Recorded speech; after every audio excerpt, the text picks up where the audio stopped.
नमस्कार, बायजूस आईएएस में आपका स्वागत है। आज हम लोग 24 अगस्त 2021 के द हिंदू समाचार पत्र से विश्लेषण करेंगे, जो कि आपके आगामी परीक्षा के दृष्टिकोण से बहुत ही लाभदायक सिद्ध हो सकता है। तो आज के इस सत्र में हम लोगों ने जो टॉपिक लिया है वह है, पहला जो टॉपिक है, विनाशकारी चक्रवातों की आवृत्ति में वृद्धि के साथ भारत को दीर्घकालिक शमन उपायों पर ध्यान देना। यानी आपने देखा होगा कि वर्ष 2021 में काफी बड़े चक्रवात आए, और जैसे तौकते, यास, ये चक्रवात का नाम सुना होगा, इसके बारे में हम लोग चर्चा भी कर चुके हैं। आगे की क्या रणनीति होगी, इसके लिए क्या योजना बनाई जाए, दीर्घकालीन शमन उपाय क्या होने चाहिए, इन सब की चर्चा के साथ साथ थोड़ा सा ब्रीफ में चक्रवात के बारे में बताएंगे कि चक्रवात होता क्या है, चक्रवात संभावित भारत में क्षेत्र कौन कौन से हैं, इन सब की चर्चा हम लोग करेंगे। दूसरा जो टॉपिक है, महिलाओं को खाना पकाने की ऊर्जा के बेहतर स्रोत। जैसा कि आपने देखा है कि उज्ज्वला 1 समाप्त होने के बाद इसी महीने ही उज्ज्वला 2 योजना 2.0 शुरू किया गया। तो इन सब का मूल्यांकन करते हुए क्या ऊर्जा के और वैकल्पिक स्रोत किए जा सकते हैं, खाना बनाने के लिए महिलाओं के लिए क्या अन्य स्रोत भी उपलब्ध करा सकती है सरकार, इन सब की चर्चा हम लोग एक एक करके करेंगे। और उसके बाद तीसरा है रशियन स्टील्थ फ्रिगेट्स, जो कि 2023 में आने वाला है। कोरोना नामक इस महामारी की वजह से 8 महीने लेट हो गया है। उसके बाद जो अगला टॉपिक है वह है सुप्रीम कोर्ट का निर्णय। यानी सुप्रीम कोर्ट ने निर्णय क्या लिया है, जो कि अभी कृषि कानूनों के तहत, जो कृषि कानूनों के विरोध के तहत किसानों का आंदोलन लगातार जारी है, इसकी वजह से आम जनजीवन को काफी कठिनाइयों का सामना करना पड़ रहा है। और अंत में है अफगानिस्तान समस्या। तो अफगानिस्तान समस्या की थोड़ा सा पृष्ठभूमि की भी चर्चा करेंगे। तो इन सब बातों की चर्चा करते हुए क्या इससे हमारे आगामी परीक्षा में प्रश्न बन सकते हैं, इन सब की चर्चा हम लोग कर सकेंगे।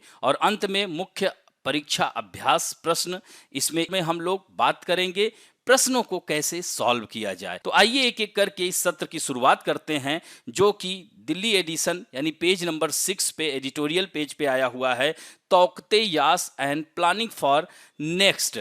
यानी अब तौकते और यास तो आया ही, इसके साथ साथ आगे की क्या प्लानिंग है, क्या योजना है, इस पर डिस्कस हम लोग करेंगे। संदर्भ में क्या दिया है कि विनाशकारी चक्रवातों की आवृत्ति में वृद्धि के साथ भारत को दीर्घकालिक शमन उपायों पर ध्यान देने की बहुत आवश्यकता है। क्यों? क्योंकि इस साल के शुरुआत में ही भारत में भीषण चक्रवात आए, और उसका नाम क्या था? तौकते और यास चक्रवात, जो कि अभी कुछ दिन पहले ही यानी 17 मई और साथ साथ उसी एक हफ्ते के अंतराल में ही 26 मई को यास नामक चक्रवात, यानी कि भारत के पश्चिमी तट पर भी और पूर्वी तट पर, तो यहाँ पर आप देख सकते हैं पश्चिमी तट और पूर्वी तट, यानी यहाँ पर गुजरात वाला भाग इफेक्टेड हुआ और इधर उड़ीसा का पार्ट इफेक्टेड हुआ। तो दोनों तूफानों से बुनियादी ढांचे पूरी तरह से हिल गए। बुनियादी ढांचे के अंतर्गत जो भी बड़ी इमारतें, उन सब का नुकसान हुआ, तटीय क्षेत्रों में बसे लोगों को नुकसान हुआ, इसके साथ कृषि क्षेत्र में खेतों में जो फसलें थी वह नष्ट हो गईं, घरों का नुकसान हुआ। इसके अलावा इन दोनों राज्यों में 25 लाख लोगों को यानी एक आश्रय से यानी स्थान से दूसरे स्थान परिवर्तित किया गया। तो यह कोविड-19 महामारी के दौरान इन चक्रवातों ने राज्य सरकारों के लिए अतिरिक्त वित्तीय जिम्मेदारी का कारण बन गया। यानी राज्य सरकारों के ऊपर, एक तो कोरोना से परेशान था ही हमारा भारत या पूरा विश्व परेशान था, ऐसे में भारत में यह भी आपदा बहुत खतरनाक हो गई। अच्छा दोस्तों, जब चक्रवात आता उसके बाद जाने के बाद और समस्याएं शुरू होती हैं, पुनः निर्माण की समस्या, और साथ साथ स्वास्थ्य लागत को भी देखने की जरूरत है। यहाँ पर स्वास्थ्य लागत को भी मापने की आवश्यकता है। तो मुख्य विवरण के बाद अब बात करते हैं कि चक्रवातों की आवृत्ति, अवधि और तीव्रता में जो खतरनाक वृद्धि हो रही है, इन सब के पीछे क्या कारण है। तो भारतीय मौसम विभाग के अनुसार उत्तरी हिंद महासागर में समुद्र की सतह के तापमान में वृद्धि और भारत में भू जलवायु परिस्थितियों के कारण तटीय राज्यों में इन चक्रवातों में वृद्धि देखी गई है। यानी वैश्विक उष्णकटिबंधीय चक्रवातों की बात की जाए तो 7% की वृद्धि हुई है। 2013 के डेटा के अनुसार हर साल बंगाल की खाड़ी और अरब सागर में लगभग 5 से 6 उष्णकटिबंधीय चक्रवात आते हैं। इनमें से 2-3 बहुत ही ज्यादा गंभीर हो जाते हैं। भारतीय तट रेखा की बात करें तो 7516.6 किलोमीटर टोटल तट रेखा है। 96 तटीय जिले हैं, जिनमें से जो भी कह सकते हैं 262 मिलियन लोग चक्रवात और सुनामी के संपर्क में रहते हैं।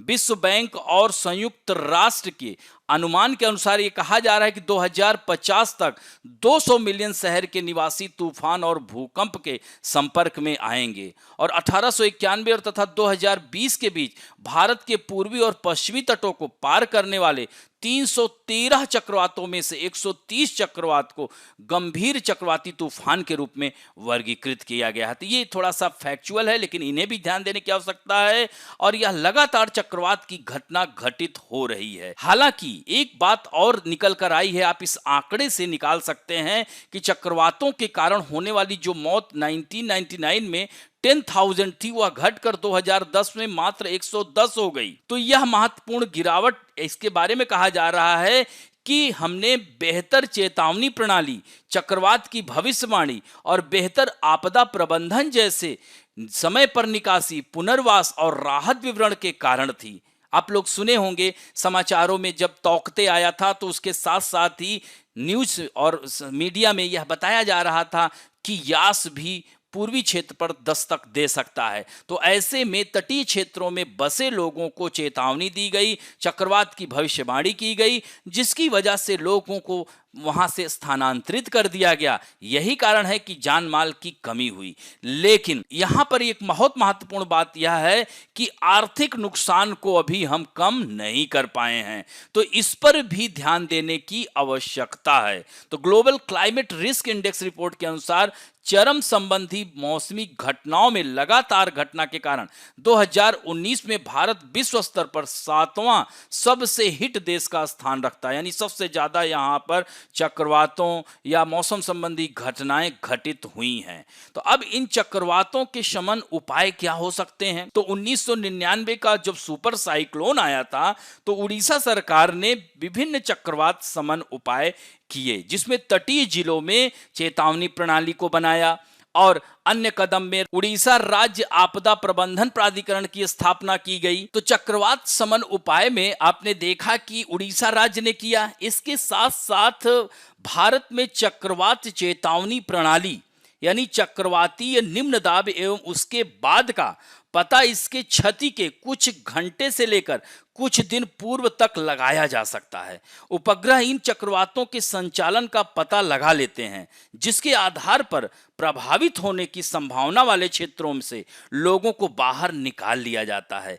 इसके लैंडफॉल की सटीकता की भविष्यवाणी कठिन होती है। लैंडफॉल संबंधी सटीक भविष्यवाणी के पश्चात संकटापन्न जनसंख्या को स्वयं के बचाव के लिए कुछ घंटों का समय मिल जाता है। तो इस तरह से एक प्रभावी चक्रवात आपदा रोकथाम एवं शमन योजना के लिए निम्नलिखित चीजों की आवश्यकता होती है। उसमें क्या कि प्रभावी चक्रवात पूर्वानुमान तथा चेतावनी सेवाएं, साइक्लोन शेल्टर्स यानी आश्रय स्थल की व्यवस्था, तटीय क्षेत्रों में वृक्षारोपण यानी इसके तहत देखिए कि ग्रीन बेल्ट क्षति को कम करता है। यानी तटीय क्षेत्रों में अगर हम यहाँ पर मैंग्रोव वनों को अगर लगा दे, जैसे सुनामी आया था तो आप लोगों ने देखा होगा कि जो मैंग्रोव फॉरेस्ट की वजह से सुनामी हमारे देश के तटीय क्षेत्रों को कम प्रभावित कर पाया। राष्ट्रीय चक्रवात जोखिम शमन योजना यानी भारत सरकार ने तटीय समुदायों की सुभेद्यता का समाधान करने के लिए जनवरी 2011 में ही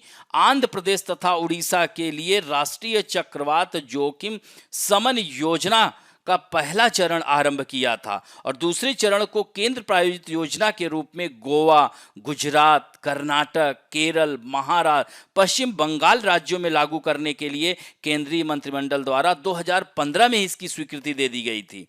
तो इस परियोजना का लक्ष्य ही है कि चक्रवात के प्रति सुभेद्यता को कम करना तथा लोगों और संरचना को आपदा प्रत्यास्थ बनाना था। तो इस परियोजना का विस्तृत एवं व्यापक लाभ चक्रवात संबंधी पूर्वानुमान, चक्रवात संबंधी जोखिम का शमन तथा बहुसंकट जोखिम प्रबंधन में क्षमता निर्माण है। तो इस परियोजना के अंतर्गत निर्मित की जाने वाली मुख्य अवसंरचनाओं में बहुउद्देशीय चक्रवात आश्रय स्थल, बस्तियों तथा अभिगम सड़कें, पुल तथा समुद्री तटीय आदि का निर्माण भी इसमें शामिल है। तो इस तरह से चक्रवात शमन, इसके लिए आवश्यक कदम यही हमने बताया कि चक्रवात चेतावनी प्रणाली में सुधार करना, आपदा तैयारियों के उपाय में इसको सुधार करना अनिवार्य है। शेल्टर बेल्ट यानी वृक्षारोपण, मैंग्रोव फॉरेस्ट को बढ़ाया जाए तटीय क्षेत्रों में, जिससे कि इसके आवेग को, इसके वेग को कम किया जा सके। तो इन सारी बातों को जो है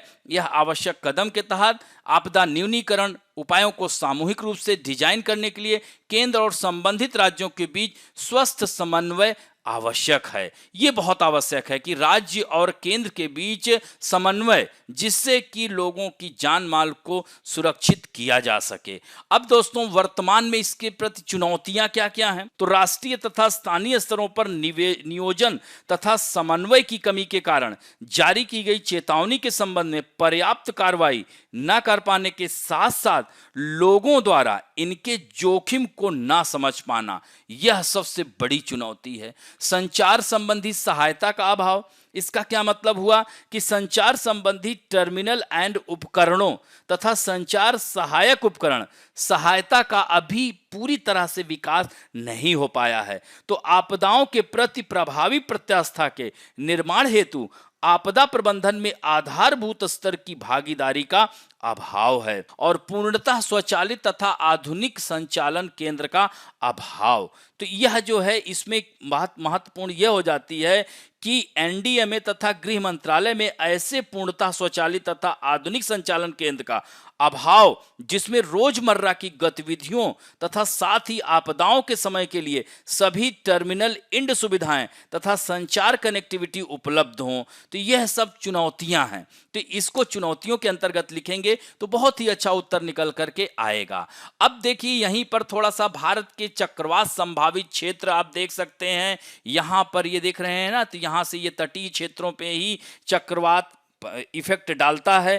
तो एक एक करके यहां पर देख सकते हैं। जो सबसे सीवियर, जब भारी जो चक्रवात वाला क्षेत्र है, ये वाला क्षेत्र है, यानी वेस्ट बंगाल उड़ीसा वाला क्षेत्र है। तो भारत के 13 तटीय राज्य तथा केंद्र शासित प्रदेश हैं जिसमें उष्णकटिबंधीय चक्रवात से प्रभावित हैं, ध्यान रखेंगे। और इसके साथ साथ अब यहीं पर थोड़ा सा ये, हालांकि आप लोग ज्योग्राफी पढ़े होंगे या डिजास्टर मैनेजमेंट के तहत, यानी कह सकते हैं आपदा प्रबंधन से संबंधित प्रश्न अगर आए तो आराम से लिख सकते हैं। इसमें आपको चक्रवात को थोड़ा सा, हालांकि अगर ज्योग्राफिकल पॉइंट ऑफ व्यू से पूछ रहा है तो चक्रवात को आपको अच्छे से एलाबोरेट करना है। तो इसमें चक्रवात क्या होता है कि पवनों का ऐसा चक्र जिसमें अंदर की ओर वायु दाब कम और बाहर की ओर अधिक होता है, इसे चक्रवात कहलाता है। तो यह बृहद वायु राशि होती है जिसमें निम्न वायु दाब ऐसे ऐसे घूमते हुए यह विकराल रूप ले लेता है। और दोस्तों, चक्रवात दो प्रकार के होते हैं सामान्यतः, उष्णकटिबंधीय चक्रवात और शीतोष्ण कटिबंधीय चक्रवात। तो यानी जैसे अगर हम बात करें यहाँ पर, तो ये है विषुवत रेखा या 23.5 जो है क्या है, कर्क रेखा, 23.5 यह मकर रेखा। तो इस तरह से विषुवत रेखा का ये वाला भाग, यहाँ चक्रवातों की स्थिति उपस्थिति नहीं होती है। यह डोल्ड्रम एरिया कहलाता है, शांत क्षेत्र है। लेकिन 5 डिग्री से लेकर ऊपर जो है 23.5 कर्क रेखा तक के क्षेत्र को उष्णकटिबंधीय चक्रवात, उत्तर और दक्षिण के क्षेत्र को कहते हैं। दोस्तों, इन उष्णकटिबंधीय चक्रवातों के अलग अलग नाम है विश्व में, जैसे कि कैरेबियन सागर में इसे हरिकेन कहा जाता है, मैक्सिको की खाड़ी में टॉर्नेडो कहा जाता है, फिलीपींस में इसको जो है टाइफून कहते हैं, चीन में टाइफून, जापान में टाइफू, ऑस्ट्रेलिया में विली विली के नाम से, और अपने भारत में इसको चक्रवात कहा जाता है। उष्णकटिबंधीय और शीतोष्णकटिबंधीय चक्रवातों में जैसे अगर हम बात करें तो यह उष्णकटिबंधीय चक्रवात क्या है, उष्णकटिबंधीय क्षेत्रों में उत्पन्न होने वाले चक्रवात को उष्णकटिबंधीय चक्रवात कहेंगे। इसका औसत व्यास 640 किलोमीटर तक होता है और इसमें वायु संचरण की दिशा उत्तरी गोलार्ध में घड़ी की सुइयों के प्रतिकूल प्रतिकूल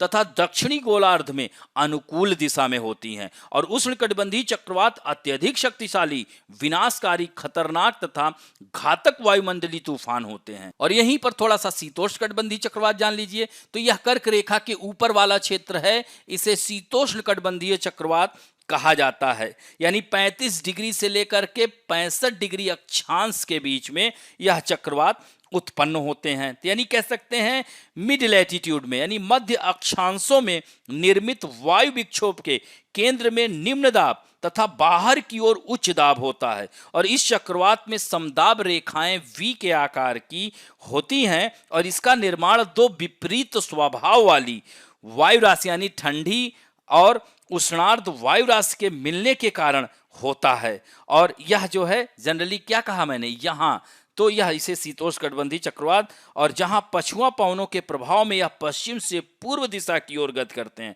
भारत में इस चक्रवात का प्रभाव शीत ऋतु में पश्चिमी विक्षोभ के कारण दृष्टिगोचर होता है। जैसे जम्मू कश्मीर वगैरह में जो जाड़े में वर्षा होती है पछुआ विक्षोभ के कारण, तो यह शीतोष्णकटिबंधीय चक्रवाती वर्षा कहलाती है। तो इस तरह से चक्रवातों के प्रकार, संभावित क्षेत्र, सभी बातों की चर्चा, इसमें कई प्रकार के प्रश्न आए तो आप गलत नहीं करेंगे। अब बढ़ते हैं दोस्तों, दूसरा जो महत्वपूर्ण टॉपिक है पेज नंबर 7 पे है, इसको इकोनॉमी एंड सोशल इशू के अंतर्गत कर सकते हैं finding a healthy way to cook. यानी जो है यह इसका संदर्भ क्या है कि महिलाओं को खाना पकाने की ऊर्जा के बेहतर स्रोत, यानी खाना पकाने के लिए बेहतर स्रोत क्या हो सकते हैं। और साथ साथ हमने इसी में उज्ज्वला 1 और उज्ज्वला 2 भी डाल दिया है, क्योंकि इस योजना का कहीं ना कहीं लाभ हुआ है। हालांकि मूल्यांकन करेंगे तो इसमें कुछ बातें जैसे कुछ कमियां रह गई उनको भी उजागर करना आवश्यक होता है। तो एक एक करके जैसे पहले विवरण में हम बात करते हैं तो भारत में गरीब घरों में कई महिलाएं जो खाना पकाने के लिए जलाऊ लकड़ी या उपले का प्रयोग, आप आज भी देखिए कि ग्रामीण क्षेत्रों में खासकर मानसून के समय में लोग लकड़ियां, उपले ये सब इकट्ठा करके रखते हैं खाना बनाने के लिए। और आज भी जो यह सिलेंडर वगैरह मुहैया कराया जा रहा है उसको वह लोग चाय वगैरह अगर कोई रिश्तेदार आ जाता तो उसको बनाने के लिए वो लोग प्रयोग करते हैं। तो इस तरह से ये लोग जो जलाऊ लकड़ी जो इकट्ठा करके उपले का ये प्रयोग करती हैं तो महिलाओं और लड़कियों में स्वास्थ्य की समस्या उजागर होती है, सांस संबंधी समस्या हो जाती है, वायु प्रदूषण से वह लोग प्रभावित हो जाती हैं। तो इस तरह से इसमें कार्बन मोनोऑक्साइड और कार्बन डाइऑक्साइड निकलती है और इन गैसों से इनके परिवार के ऊपर इसका प्रतिकूल प्रभाव पड़ता है और इसके साथ साथ पर्यावरण भी अवक्रमित होता है। तो इस समस्या का समाधान क्या हुआ?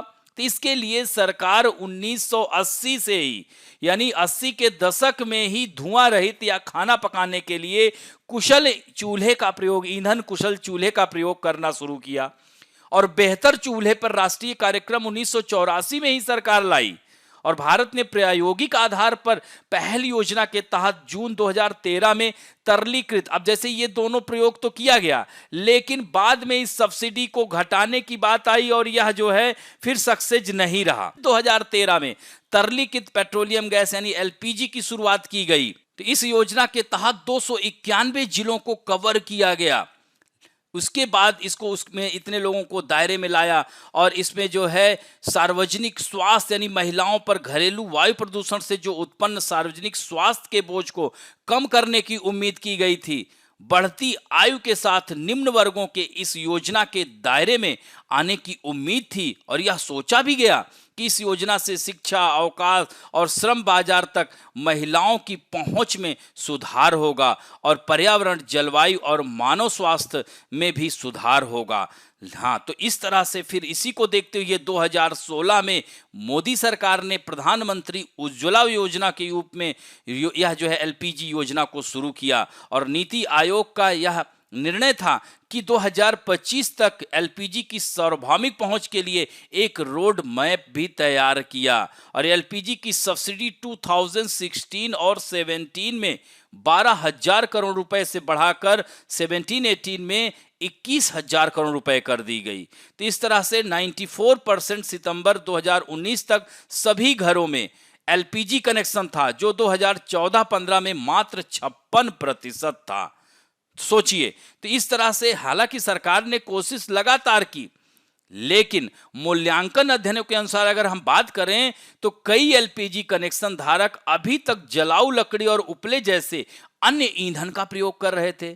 ऐसा इसलिए क्योंकि पुरुष जो आमतौर पर रिफिल खरीदने का फैसला करते हैं, यह जो है अवसर एक रिफिल के लिए सहमत नहीं होते थे, तो गरीबों के लिए यह महंगा हो जाता था। यही कारण है कई बार तो लोगों ने इन सिलेंडर को बेच भी दिया अपनी जो है आवश्यकता हेतु। तो अध्ययनों से यह पता चला कि गरीब मुख्य रूप से चाय या नाश्ता बनाने के लिए जो है एलपीजी का उपयोग करते हैं, जबकि वह मुख्य खाना बनाने के लिए अभी भी लकड़ी का ही प्रयोग कर रहे हैं। तो इस तरह से जो है उपले का प्रयोग, गोबर का प्रयोग कर रहे हैं, क्योंकि ईंधन के यह स्रोत मुफ्त है और आसानी से उपलब्ध है। आमतौर पर चूंकि उत्पादन में महिलाओं के समय से कम मूल्य जुड़ा होता है और पूंजी पर जो ईंधन, पारंपरिक ईंधन पर निर्भर रहना पड़ता है, तो एलपीजी का उपयोग खाना पकाने के लिए किया जाता है। तो दूसरी ओर उच्च आय वाले शहरी परिवार और उच्च आय वर्ग के ग्रामीण परिवार एलपीजी रिफिल को पूर्ण खाना पकाने के लिए आवश्यकता मानते हैं। तो इस तरह से एलपीजी तक पहुंचने में अन्य समस्याएं भी हैं।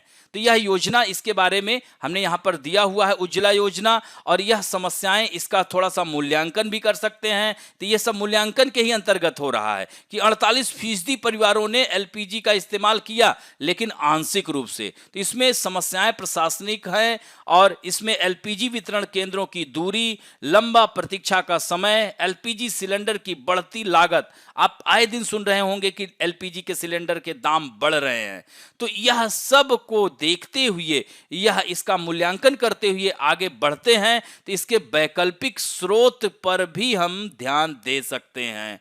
तो इन निष्कर्षों के बावजूद भी सोचिए, उज्ज्वला योजना का मूल्यांकन अगर देखा जाए तो बहुत ही आमूल चूल कह सकते हैं, बहुत ना अच्छा ना बहुत खराब कहा जा सकता है। लेकिन हमें यहां पर ध्यान देते हुए इसको बहुत ही सरलता से प्रश्न के उत्तर को देना है।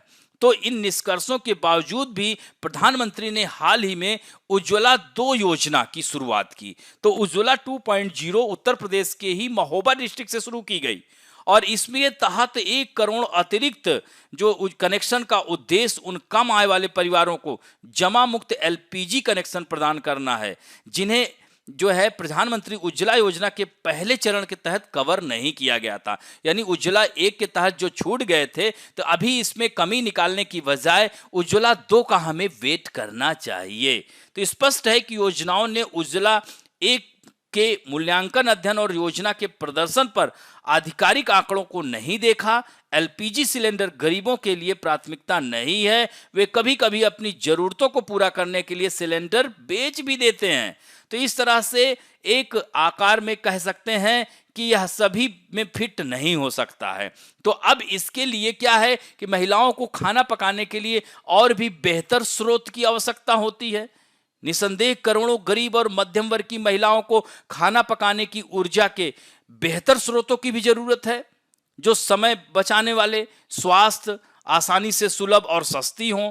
तो एलपीजी विकल्पों की आवश्यकता है, जैसे सौर ऊर्जा, सौर कुकर और जो है बायोगैस संयंत्र, गोवर्धन योजना चलाई जा रही है, इलेक्ट्रिक कुकर, मेथनॉल का बढ़ावा देना। तो इन सब से जो है इलेक्ट्रिक कुकर जहां बिजली सस्ती है, तो इन विकल्पों का पता लगाने की आवश्यकता है। तो सार्वजनिक और निजी क्षेत्रों में जो है अच्छे शोध और विकास के प्रयास किए जाने की आवश्यकता है।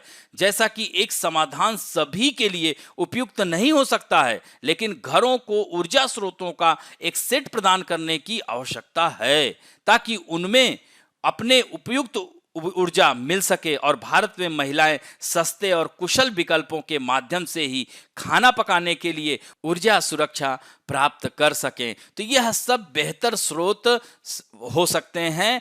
अब बढ़ते हैं दोस्तों, Russian stealth frigates to come in 2023, यानी 2023 तक आने की संभावना है रशियन स्टील्थ फ्रिगेट्स की। तो दोस्तों इसमें विवरण में यही दिया गया है कि रूस द्वारा बनाए जा रहे 2 अतिरिक्त क्रिवॉक क्लास स्टील्थ फ्रिगेट में से पहला 2023 के मध्य में भारत में वितरित होने की उम्मीद है। हालांकि यह 8 महीने के करीब लेट हो चुका है, वो भी ड्यू टू कोरोना, यानी कोविड के कारण निर्माण के कुछ चरणों के निष्पादन में इस तरह की कमी को देखा गया। और दोस्तों, इस समय प्रदर्शनी भी चल रही है मॉस्को में। तो 2016 में ही भारत और रूस ने 4 क्रिवाक तलवार स्टील्थ फ्रिगेट के लिए समझौते पर हस्ताक्षर किए थे और यह $1 अरब का सीधी खरीद के लिए समझौता हुआ था। और पहले 2 युद्धपोत जो उसमें से हैं, कालिनग्राड के में यांतर शिपयार्ड में इनका निर्माण किया जाएगा, जबकि अन्य 2 जो हैं गोवा शिपयार्ड लिमिटेड में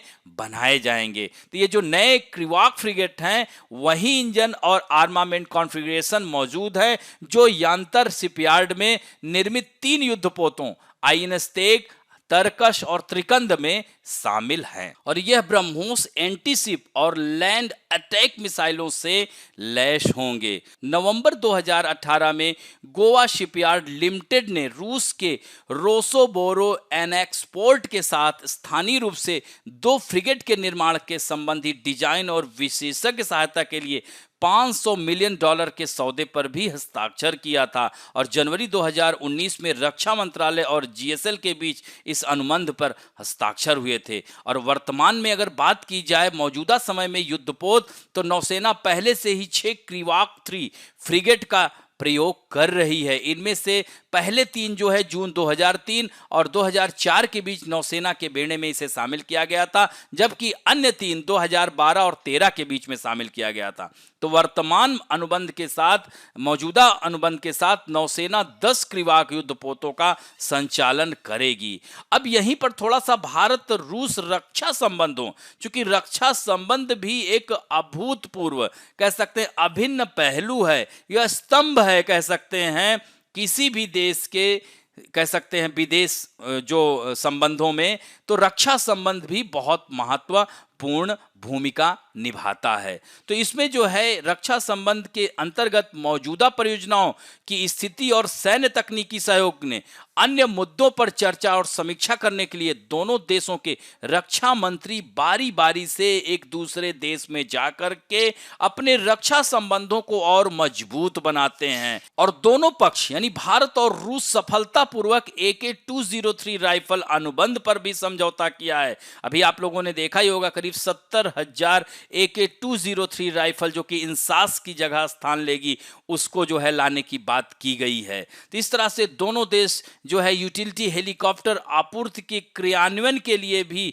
दिशा में आगे बढ़ रहे हैं। इस तरह से जो है प्रकाशित एक लेख के अनुसार वर्तमान में सैन्य सेवा में 86% जो उपकरण हैं वह सब रूस से ही लिए गए हैं। और वर्तमान समय में मॉस्को में चल रही हैं 2021 प्रदर्शनी भी चल रही है, उसी में ये सब निर्णय लिए जा रहे हैं। दोस्तों, संयुक्त अभ्यास भी भारत और रूस के बीच रक्षा संबंधों को मजबूती प्रदान करते हैं। जैसे अभ्यास इंद्र भारत और रूस के बीच एक संयुक्त त्रिसेवा अभ्यास है। यानी त्रिसेवा का मतलब क्या है? इसमें नौसेना यानी भारत द्वारा तैनात रूस के सैन्य उपकरण में नौसेना, संयुक्त अभ्यास में जो है स्थल सेना, वायुसेना, और इसमें जो सैन्य उपकरण हैं जैसे नौसेना में जो यूज किया जाता है सक्रिय विमान वाहक पोत INS विक्रमादित्य जो कि रूस से ही है, और यह परमाणु पनडुब्बी जो परमाणु हमले में सक्षम पनडुब्बी चक्र 2 भी सेवा में है। इसी तरह से थल सेना में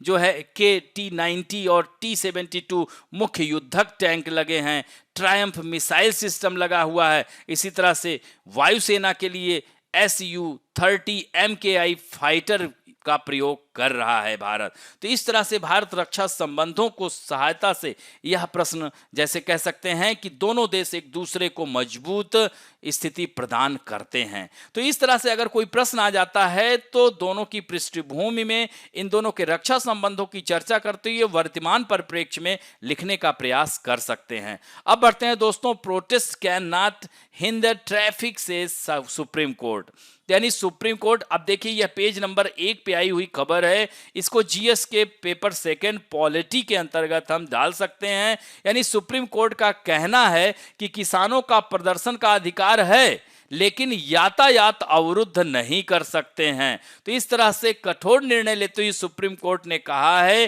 कि केंद्र व राज्य सरकारों को इन कृषि कानूनों के खिलाफ चल रहे किसानों के विरोध के प्रदर्शन के कारण NCR के शहरों में लोगों को आने जाने में जो परेशानी हो रही है उसके लिए कुछ ना कुछ समाधान निकाले, यह केंद्र और राज्य ही कर सकती है, ना कि न्यायालय।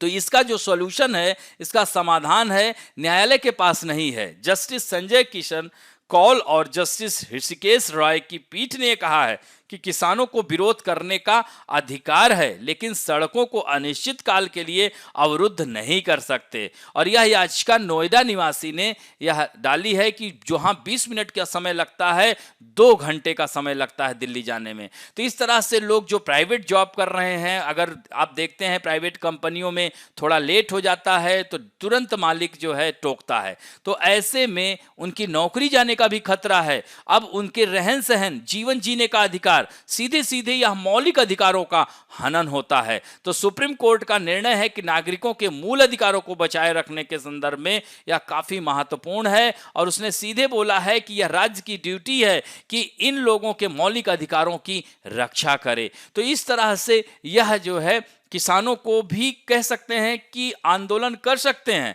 लेकिन कहा जाता है ना कि जैसे स्वतंत्रता, समानता, तो अब स्वतंत्रता आपको दी गई है तो ऐसा ना हो कि वह स्वतंत्रता स्वच्छंदता में बदल जाए। समझ में आई बात? तो राइट टू इक्वालिटी यानी समानता का अधिकार, राइट टू जो है लिबर्टी यानी अनुच्छेद 19 से 21 के बीच में प्रावधान दिया गया है 19 से 22 तक। तो अब स्वतंत्रता का अधिकार क्या है? रहने का अधिकार, जीने का अधिकार, खाने का अधिकार, पीने का अधिकार। तो यह मौलिक अधिकार हैं आपके पास, लेकिन ऐसा ना हो चूंकि आपकी स्वतंत्रता, कह सकते हैं कि अब आप पता चला कि साउंड बहुत तेजी से बजा रहे हैं और बगल में आपके पड़ोसी को इससे दिक्कत हो रही है, तो आप उसकी स्वतंत्रता में बाधा उत्पन्न कर रहे हैं।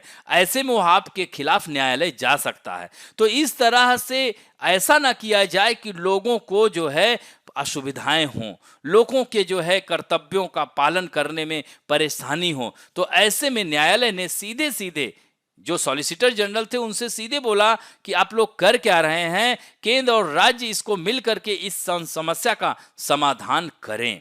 अब बढ़ते हैं नेक्स्ट, पेज नंबर 11 पे है जीएस के पेपर 2 में इंटरनेशनल रिलेशन के अंतर्गत। तो no extension for evacuation warn Taliban. तो दोस्तों तालिबान का जो है आप देख सकते हैं इसको, इसीलिए हमने संदर्भ ही सीधे ले लिया है अफगानिस्तान समस्या। तो इसमें इस टॉपिक में जो यह समाचार पत्र में दिया हुआ है इसकी चर्चा के साथ साथ इसके पूरे पृष्ठभूमि की चर्चा करना बहुत आवश्यक है आपके लिए। जैसा कि यहां पर आप देख रहे हैं अफगानिस्तान समस्या, हमने इसको संदर्भ कर दिया है, लेकिन इसमें जो खबर में जो दिया गया है इस न्यूज़पेपर के अकॉर्डिंग अगर देखा जाए तो उसमें यह बात की गई है कि जल्द से जल्द अमेरिका, ब्रिटेन जैसे देश अपने लोगों को वहां से खाली करें, यानी वहां से अपने सैनिकों की वापसी तुरंत करें। 31 अगस्त तक का समय तालिबान ने दिया है और चेतावनी दी है कि अगर ऐसा नहीं करते हैं ब्रिटेन, अमेरिका जैसे देश, तो इसका परिणाम उन्हें भुगतना होगा। लेकिन इस अफगानिस्तान समस्या जो अफगानिस्तान ही है, तो इसीलिए अफगानिस्तान को साम्राज्यों की कब्रगाह कहा जाता है। क्यों कहा जाता है? इसके बारे में कभी सोचा कि इसे क्यों साम्राज्यों का कब्रगाह कहा जाता है? वैसे ही अब देखिए अमेरिका के साथ एकदम जैसे कहते नहीं कि इतिहास दोहराता है, जैसे अमेरिका के साथ हो रहा है वही रूस या सोवियत संघ के साथ भी हुआ था। यानी अफगानिस्तान की जो कम्युनिस्ट सरकार को बचाने के लिए 1979 में सोवियत संघ ने अपनी सेनाएं भेजी। पश्चिमी देशों का यह जो है नागवार लग रहा, तो ऐसे में अमेरिका ने मुजाहिदीन को आधुनिकतम शस्त्रों से लैस कर उन्हें रूस से लड़ने के लिए प्रेरित किया और 10 वर्षों तक भारी नुकसान सहने के बाद रूसी फौजें अपने देश वापस चली गई। और इस तरह से 11 सितंबर 2001 को अमेरिका में हुए आतंकी हमले के जवाब में अमेरिका ने अफगानिस्तान पर हमला किया और वहां से तालिबान सरकार को उखाड़ फेंका। तो इस तरह से अमेरिका और नाटो की फौजें अफगानिस्तान में 20 वर्ष तक रहीं और मिला क्या? तालिबान। तो एक अनुमान के अनुसार यह कहा जाता है कि इस अवधि में कम से कम लगभग 2500 अमेरिकी सैनिक यानी 2443 अमेरिकी सैनिक के मारे जाने की पुष्टि की गई है और अमेरिका का लगभग 2.3 ट्रिलियन डॉलर, बिलियन नहीं ट्रिलियन डॉलर रुपए खर्च हुए हैं। और 14 अप्रैल 2021 को अमेरिकी राष्ट्रपति बाइडेन ने यह ऐलान कर दिया कि अफगानिस्तान से अमेरिका की फौजें 11 सितंबर तक वापस चली जाएंगी। लेकिन तालिबान अब 11 सितंबर तक भी रुकने को तैयार नहीं है। वह लगातार आंखें दिखा रहा है। जैसे जैसे उनकी फौजें वापस जाती रहीं, तालिबान के हमले बढ़ते रहे और पूरी तरह से तालिबान जो पीस समझौता था उसको दरकिनार करते हुए वह पूरी तरह से अफगानिस्तान पर अपना वर्चस्व कायम कर लिया। तो अंतर्राष्ट्रीय स्तर पर यह अमेरिका की बहुत बड़ी पराजय कही जा सकती है। इससे यही प्रतीत हो रहा है कि भविष्य में अब क्या है, चीन की बारी है। यानी घटनाक्रम कैसे करवट लेगा, किन परिस्थितियों में पीपल्स लिबरेशन आर्मी के दस्ते पाकिस्तान में आएंगे, आया अभी भविष्य के गर्भ में है। तो अफगानिस्तान सरकार के विरुद्ध तालिबान की विजय तो निश्चित थी, परंतु यह इतनी शीघ्रता और आसानी से होगी, इसकी कल्पना अमेरिकी या भारतीय खुफिया एजेंसियों ने बिल्कुल नहीं की थी। तो तालिबान की जीत मुख्य रूप से 3 कारणों से हुई है। ये भी सुन लीजिए, फिर हम खबरों पे आते हैं। तो 3 कारणों में क्या कारण है, तालिबान क्यों जीता? तो सबसे पहला कारण जो है वह है कि अमेरिकी सेनाओं के एकाएक जाने से, यानी एकाएक देखिए घटते चले गए, तो इस तरह से तालिबान को मौका मिल गया कब्जा करने का। तो इस तरह से अफगान सुरक्षा बल हतोत्साहित होने लगे। और दूसरा जो सबसे महत्वपूर्ण कारण है वह यह रहा कि तालिबान को पाकिस्तान की स्पेशल फोर्सेज और आईएसआई का पूरा समर्थन था। ये सबसे बड़ा कारण देख रहे हैं ना कि पाकिस्तान किस तरह से आतंकवाद को पक्ष पोषित करता है और अंतर्राष्ट्रीय स्तर पर पाकिस्तान को भारत ने बेनकाब कर दिया है। तो इस तरह से तीसरा सबसे बड़ा कारण है कि अफगान सरकार में व्याप्त भ्रष्टाचार से उपजा असंतोष भी था। तो इन 3 कारणों से तालिबान ने फिर अफगानिस्तान पर कब्जा कर लिया है। और कहा जाता है कि अफगान सैनिकों को समय पर वेतन तक नहीं मिलता था। यदि तालिबान से भारत के संबंधों पर अगर दृष्टि डाली जाए तो स्पष्ट होगा कि दोनों के बीच सदैव असहमति रही है। क्योंकि भारत कभी भी तालिबान की ओर उसका रुख, वह कभी भी वह तालिबान को स्वीकार ही नहीं किया, हमेशा वैमनस्यता ही रही। तो संक्षेप में अगर हम बात करें तो 20 वर्षों में भारतीय प्रतिष्ठानों या हितों पर तालिबान किसी न किसी प्रकार से आघात पहुंचाया ही है। तो भारत ने अपनी तरफ से तालिबान को कभी मान्यता नहीं दी, उससे कभी औपचारिक स्तर पर वार्ता भी नहीं की। तो इस तरह से भारत की दलील थी कि तालिबान एक आतंकी संगठन है, इसलिए वह उससे संवाद नहीं करता है। लेकिन अब जो परिस्थितियां बदल रही हैं, ऐसे में भारत को आमूलचूल परिवर्तन करना होगा अपनी विदेश नीति में। अब वर्तमान परिस्थिति में अगर बात की जाए कि अफगानिस्तान में जो परिदृश्य बन रहा है वह भारत के लिए काफी खतरनाक हो सकता है। पाकिस्तान के अलावा चीन, रूस, तुर्की, ईरान अफगानिस्तान में अपनी पकड़ बना रहे हैं। तो पाकिस्तान में तो जश्न का माहौल है। उसके नेताओं को इसकी प्रसन्नता है कि पूर्वी पाकिस्तान खोने के बाद अब उसे सामरिक पैठ मिली है। तो इस तरह से चीन ने भी खुलेआम कहा है कि वह तालिबान से दोस्ताना और सहयोगात्मक संबंध बनाएगा।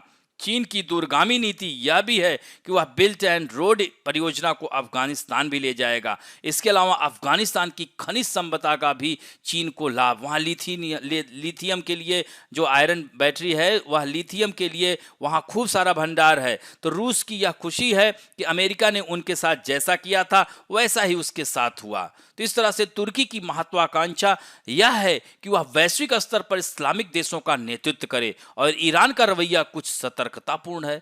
तो वहां के शिया नेता सुन्नी शक्तियों के उभार के बहुत खुश नहीं हो सकते। तो भारत की दृष्टि से पाकिस्तान, चीन और तुर्की का अफगानिस्तान में प्रभाव बढ़ना खतरे की घंटी है और यह तीनों देश भारत विरोधी हैं और हर प्रकार से भारत का अहित करना चाहेंगे।